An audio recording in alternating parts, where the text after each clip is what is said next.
Thank you for joining us again today. फिर से हमारे साथ जुड़ने के लिए हम आपका धन्यवाद करते हैं। We are working through the book of Revelation, the very last book to be written in the New Testament. हम लोग प्रकाशित वाक्य की पुस्तक को पढ़ रहे हैं जो नई वाचा के अंदर आखिरी पुस्तक है। And we know that the apostle John wrote this from the Isle of Patmos. और हम जानते हैं कि ये पुस्तक यूहन्ना ने जो पतमोस नामक का जो टापू था वहां से लिखी। And he wrote it in about the year AD 69.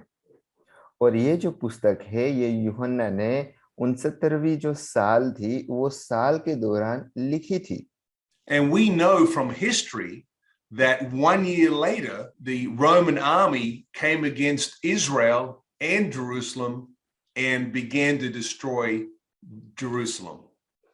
और इतिहास की पुस्तकें पढ़ने से हमें मालूम होता है कि यूहन्ना ने जो पुस्तक 69वें साल में लिखी थी उसके एक साल के बाद यानी कि 70वें साल के अंदर जो रोमी सेना थी वो इज़राइल जो यरूशलेम है उसको उसने घेर लिया और नाश करने के लिए वहां पे इकट्ठे हुए।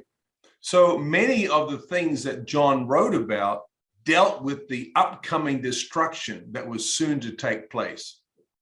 यूहन्ना जो सताव और जो नाश करने की बात लेकर आते हैं वहां पे जो यरूशलेम है और जो इज़राइल है वहां उसका नाश करने की बात को वो बताते हैं। And today I want you to read chapters 13 and 14 in Revelation. आज मैं चाहता हूं कि आप प्रकाशित वाक्य में से 13वीं और 14वीं आयत को पढ़ें। Many of the things that took place in the book of Revelation, Daniel the prophet had prophesied back in the Old Testament.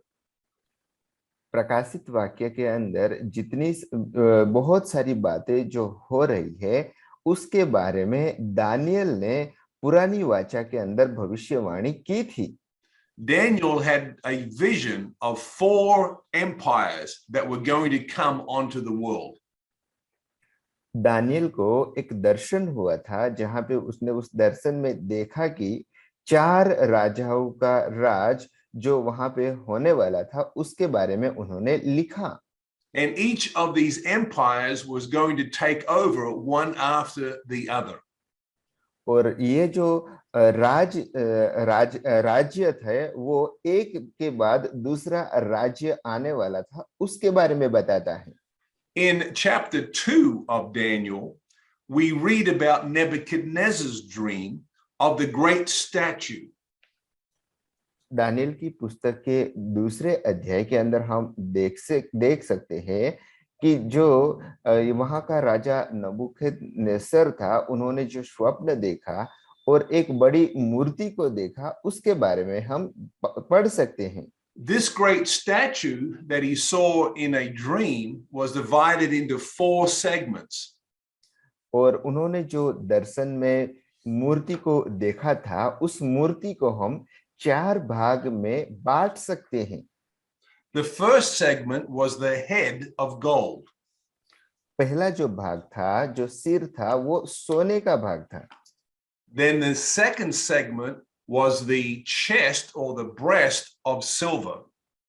दूसरा जो भाग छाती का जो भाग था उसे चांदी के रूप में जाना गया। Then the third area was the thighs and the stomach made out of bronze.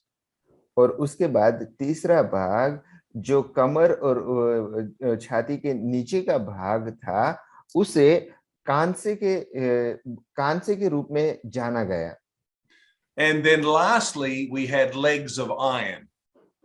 और उसके बाद जो पैर है उसे लोहे के पैर माने गए। These were the 4 empires that were coming on the world. और ये 4 राजाओं का राज्य आने वाला था। 4 राज्य जो आने वाले थे उसके बारे में लिखा गया। So we know from history that first head of gold was Babylon. हम इतिहास से जानते हैं कि जो सिर था वो बेबीलोन के राज को दर्शाता है। And the next empire to take over the world was Persia. और उसके बाद जो अगला आने वाला राज्य था वो पर्शिया का राज्य था That was the silver portion. और उस भाग को चांदी के साथ जुड़ा गया है. The third empire that came to the world was the empire of Greece. और तीसरा राज्य जो आने वाला था वो ग्रीक राज्य था. And then lastly, the legs of iron was the Roman Empire. और उसके बाद जो आखिरी राज्य आने वाला था वो तो रोमी साम्राज्य था. Yes. Nebuchadnezzar was the one who had this dream, and Daniel interpreted for him. नबूकदनेस्सर को ये दर्शन हुआ और दानियल ने उस जो स्वप्न था वो स्वप्न का अर्थ बताया. But then Daniel also had his own vision. This time it was of 4 animals. और उसके बाद दानियल को भी दर्शन हुआ, लेकिन इस बार दानियल के दर्शन में 4 पशु दिखाई दिए. But the answer or the interpretation was exactly the same.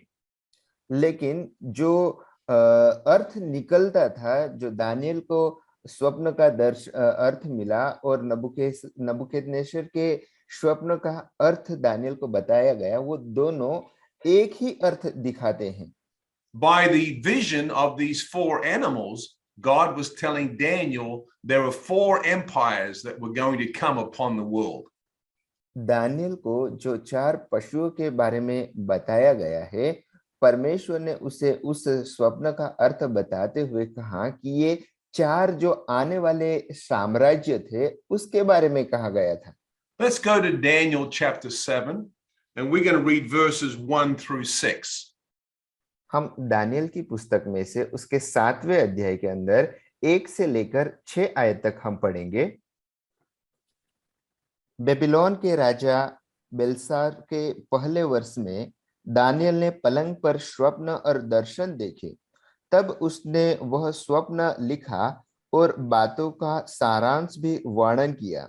Daniel ने यह कहा, मैंने रात को यह स्वप्न देखा कि महासागर पर चारों ओर आंधी चलने लगी. तब समुद्र में से 4 बड़े-बड़े जंतु जो एक दूसरे से भिन्न थे निकल आए. पहला जंतु सिंह के समान था और उसके पंख उकाब के से थे. मेरे देखते देखते उसके पंख के पर नोच गए और वह भूमि पर से उठाकर मनुष्य के समान पांवों के बल खड़ा किया गया और उसका मनुष्य का हृदय दिया गया. फिर मैंने एक और जंतु देखा जो रीछ के समान था और एक पांजर के बल उठा हुआ था और उसके मुंह में दांतों के बीच 3 पसलियां थी और लोग उससे कह रहे थे, उठकर बहुत मांस खा.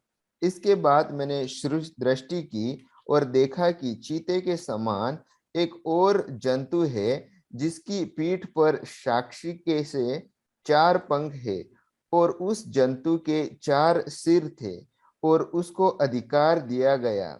फिर उसके बाद मैंने स्वप्न में दृष्टि की और देखा कि एक चौथा जंतु है जो भयंकर और डरावना और बहुत ही सामर्थी है और उसके बड़े-बड़े लोहे के दांत है.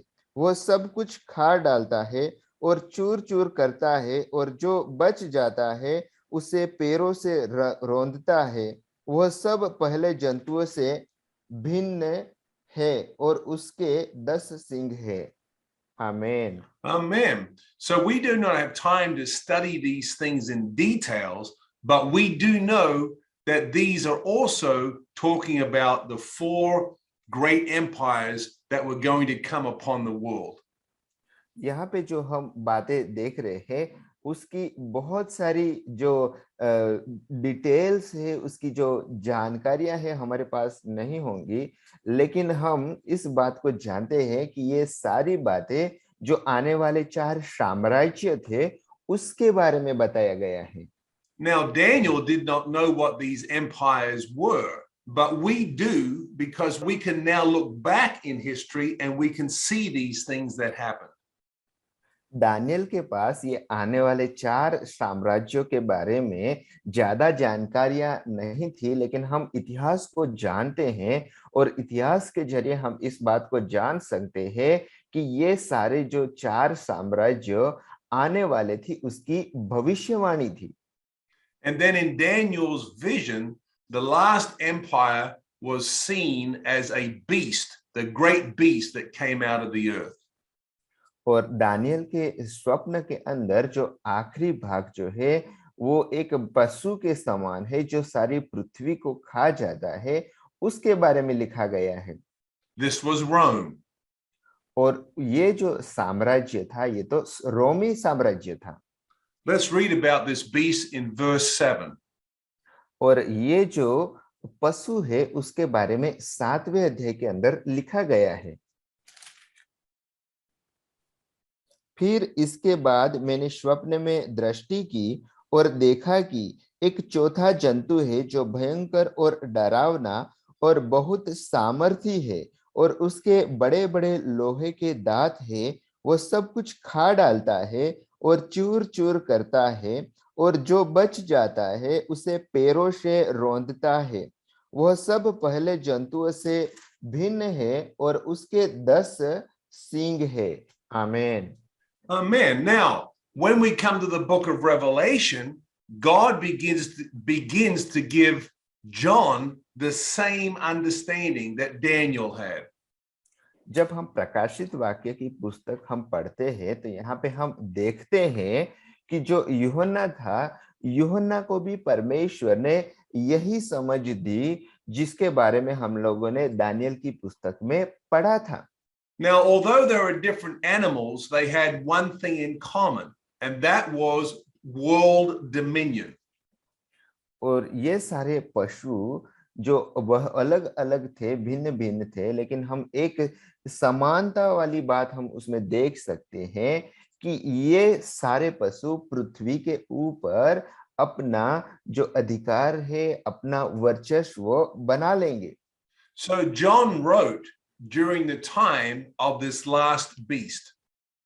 और यूहन्ना ने ये जो उसका आखिरी जो पशु था उसके समय के अंदर यूहन्ना ने लिखा।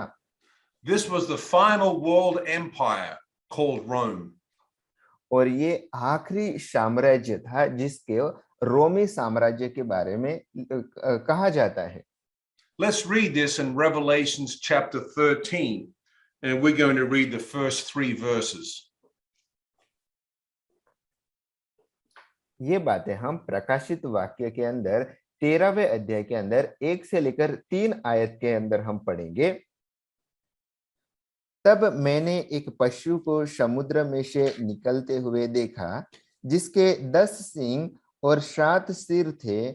उसके सींगों पर 10 राजमुकुट और उसके सिरों पर परमेश्वर की निंदा के नाम लिखे हुए थे।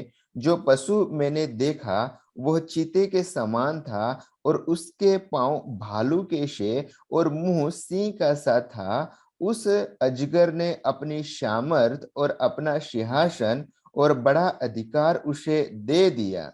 मैंने उसके सिरों में से एक पर ऐसा भारी घाव लगा देखा मानो वह मरने पर है।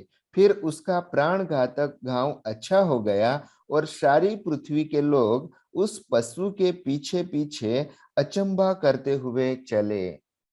And so as we read the book of Revelation, we realize that not everything in the book of Revelation is all about the future. जब हम प्रकाशित वाक्यों की पुस्तक को पढ़ते हैं तो पढ़ने के द्वारा हम जान सकते हैं कि उसमें जितनी भी सारी बातें लिखी हुई है वो सारी बातें भविष्य के लिए नहीं थी। And by looking at Daniel's vision and John's vision, we realize that many of these things have taken place. जब हम दानियल का दर्शन को देखते हैं, जब हम यूहन्ना के दर्शन को देखते हैं तो इससे हमें पता चलता है कि बहुत सारी बातें तो हो चुकी है। Well, may God bless you and you have a blessed day. पिता परमेश्वर आपको आशीषित करे और आज का दिन आपके लिए आशीषमय हो।